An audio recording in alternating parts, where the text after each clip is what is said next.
এক শিল্পপতি বাবার একমাত্র ছেলে তার জন্মদিন পালন উপলক্ষে বাবার কাছে 2.5 লক্ষ টাকা দাবি করলো। এর মধ্যে তার মা চলে আসলো এবং বলল, এই সম্পদ তো একদিন সবই তার হয়ে যাবে, তাকে দিয়ে দাও, তার মনে কষ্ট দিও না। বাবা তখন বললেন, আমি তোমার ছেলেকে যদি একটা উড়ান্ত প্লেনের পাইলটের সিটে বসিয়ে আমি সেখান থেকে নেমে পড়ি দায়িত্ব দিয়ে, তাহলে কেমন হবে তুমি বলো?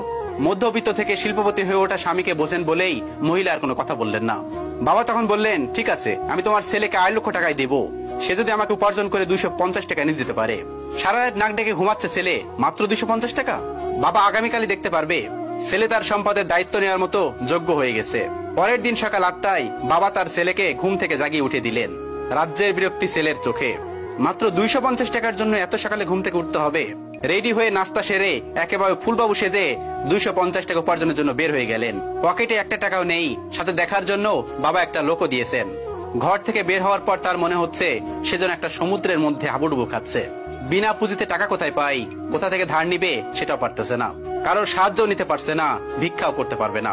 পরিশ্রম করে উপার্জন করতে হবে। ভাবতে ভাবতেই দুপুর হয়ে গেল। সামনে একটা রিক্সার গ্যারেজ, ঢুকে পড়লো সেখানে, কিন্তু অপরিচিত মানুষকে তারা রিক্সা দেবে না। হঠাৎ মাথায় একটা বুদ্ধি আসলো, রিক্সা পাইনি তো কি হয়েছে, রিক্সা ঠেলতে তো পারবে।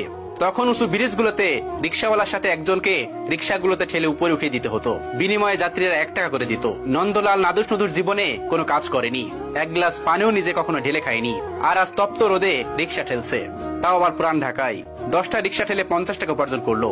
11 নম্বর রিক্সা ঠেলতে গিয়ে হোঁচট খেয়ে হাঁটু গেল ছিঁড়ে। আবার উঠে দাঁড়াতে যাত্রীর হাতে 5 টাকা দিলে চোখে অঝোর ধারায় কান্না চলে আসলো। ঘন্টাখানেক পর হাঁটুর ব্যথা আর তীব্র হতে লাগলো। বিকেল পর্যন্ত গুনে কেবল 90 টাকা উপার্জন হয়েছে। অবশ্য পেটের খিদা মিটাতে দুপুরে কিছু বন রুটি ও কলা খেয়ে নিয়েছে। প্রচন্ড ক্লান্ত মনে হচ্ছে নিজেকে, শরীর যেন নিজের সাথে প্রতারণা করছে। অবশেষে 90 টাকা নিয়েই ছেলেটি বাড়ি ফিরে গেল। ক্লান্ত শরীরে চোখে পানি নিয়ে বাবার সামনে গিয়ে দাঁড়িয়ে বাবার হাতে 90 টাকা দেয়। বাবাকে জড়িয়ে হু হু করে কাঁদতে কাঁদতে বলল, আমি পারিনি বাবা। তখন মায়ের অজর ধারা গুনগুন কান্না পরিবেশটা আরো ভারী করে তুলছে। ছেলের বিধ্বস্ত ক্লান্ত চেহারা, হাঁটুর কাছে ছেঁড়া প্যান্ট দেখে বাবা একটা গাজলা হাসি উপহার দিল। ছেলের কাঁধে হাত রেখে বাবা বলল, এখন তুমি আমার সঙ্গে সায়দাবাদ থেকে হেঁটে বুড়িগঙ্গা নদীর কাছে যাবে। কোনো প্রশ্ন না। 4-4টা গাড়ি থাকতে, 2জন ড্রাইভার থাকতে হেঁটে কেন? ছেলের জিজ্ঞাসা চোখে বাবা বললেন, বাবা, আজকের এই পজিশনে তো আমি একটু একটু করে এভাবে এগিয়ে এসেছি, গাড়ি বা বিমানের গতিতে আসেনি। তুমি তো মাত্র একটা দিন কষ্ট করেছো, একটু ধৈর্য ধরো।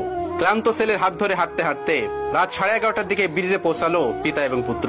শান্ত নদী রেলিং ধরে দাঁড়িয়ে বাবা বললেন, তুমি আমার হাতে 90 টাকা দিয়েছো তাই না? ছেলে বললেন, জি বাবা, আমার জীবনের প্রথম উপার্জন। বাবা বললেন, আমি জানি তোমার এই টাকাগুলো উপার্জন করতে তোমার অনেক কষ্ট করতে হয়েছে। এখন আমি তোমাকে যা বলি শোনো। আমি জানি আমার ছেলে ছোটবেলা থেকে অঙ্কে খুবই ভালো, ভালো গুনতেও পারে আশা করি। আমি তোমার উপার্জনের 90 টাকা পানিতে ছুড়ে ফেলবো, আর তুমি বলতে থাকবে বাড়তি কয় টাকা রইলো। বাবা তার সমস্ত শক্তি দিয়ে একটা একটা করে কয়েন নদীর পানিতে ফেলতে লাগলো। এরপর বাবা বললেন, এখন কত টাকা রইলো?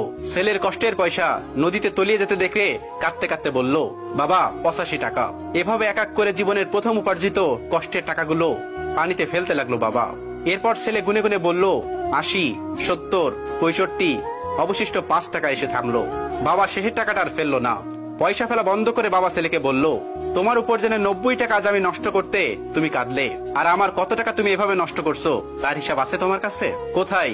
আমি তো একদিনও কাঁদিনি। আজ তোমার অনুভূতিতে যেমন কষ্ট লেগেছে, আমারও ঠিক তেমন উপলব্ধি আছে কষ্ট উপলব্ধি করার জন্য। তোমার শেষের 5 টাকার কয়েনটা আমি রেখে দিলাম, আমার সন্তানের প্রথম উপার্জিত টাকা। এটা একজন পিতার জন্য গর্বের একটা প্রাপ্তি।